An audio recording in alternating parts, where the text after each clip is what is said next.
আজ থেকে প্রায় ১ সপ্তাহ আগে, মানে আজকে ২৫ তারিখ, ১ সপ্তাহ আগে যদি বলি ১৮ জুলাই ২০২৬ শনিবার গড়বেতা একারিয়া বলে একটা জায়গায় আমি যাই। ওখানে একটা চাষির সাথে কথা বলি। উনি চাষ করেছে শশা আর করলা। তো গাছের গ্রোথ অতটা ভালো নেই, সবে ৪ থেকে ৫ পাতা গাছে হয়েছে, কিন্তু গাছের ভালো গ্রোথ নেই। তো চাষিরা যখন জিজ্ঞাসা করে যেখানে কি ব্যবহার করব, তো আমি বলি আমাদের স্মার্ট ভ্যালু লিমিটেডের অ্যাগ্রোভেরা গ্যানোসটা ব্যবহার করার কথা পরিমাণ মতো। এবার একটা চাষি স্বাভাবিক কোনোদিন আগে ব্যবহার করেনি, একটা প্রশ্ন থাকবেই যে এটা কতটা কি কাজ হবে, আদৌ কাজ হবে কি হবে না। তো তার জন্য আমি ওনাকে বলি যে আপনি কিছুটা জায়গায় ব্যবহার করুন, দেখুন কতটা কি কাজ হচ্ছে। তারপরে ১ সপ্তাহ পরে তো বোঝা যাবে যে কাজ হয়েছে কি হয়নি। যদি মনে হচ্ছে ভালো কাজ হয়েছে তবে আপনি পুরোটা কমপ্লিট করবেন। এবার সেই কথা মতো আমরা একটা লাইন আমরা আমাদের গ্যানোসটা ব্যবহার করি। আমরা দেখতে পাচ্ছি এই যে গাছগুলো, এখানে নিচে কালো কালো দানাগুলো পড়ে আছে, এই গাছগুলোতেই আমরা ব্যবহার করেছি অ্যাগ্রোভেরা গ্যানোস। অতটা ভালো, মানে যে পাতাগুলো ভালো বেরিয়েছে বা কালারটা খুব ভালো আছে এমন না, গাছগুলো খুবই খারাপ পরিস্থিতি আছে, পাতাগুলো সাদা হয়ে যাচ্ছে কিছু কিছু জায়গায়। তো এই গাছে ব্যবহার করার ১ সপ্তাহ পরে আমরা যদি রেজাল্ট দেখি তাহলে বুঝতে পারবো যে আমাদের অ্যাগ্রোভেরা গ্যানোসটা কতটা কি কার্যকারী।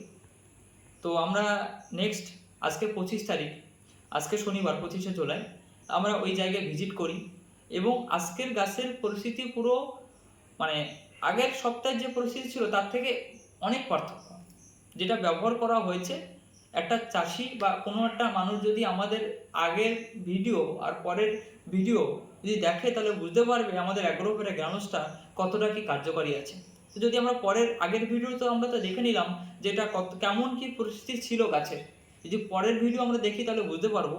নেক্সট, এই যে গাছগুলো, এখানে কালো দানাটা একদম এখন অব্দি পড়ে আছে। তো যে গাছগুলোর গ্রোথ একদমই ছিল না, ৩ ৪ ৫ পাতা করে গাছের গ্রোথ ছিল, সেই গাছগুলো কিন্তু অলরেডি মাচায় উঠে গেছে। তো গাছগুলো যদি আমরা ডিটেলসে দেখি তাহলে বুঝতে পারবো গাছগুলো এবং সবুজ কালারের গাছ আছে, গাছের গ্রোথটা খুব ভালো।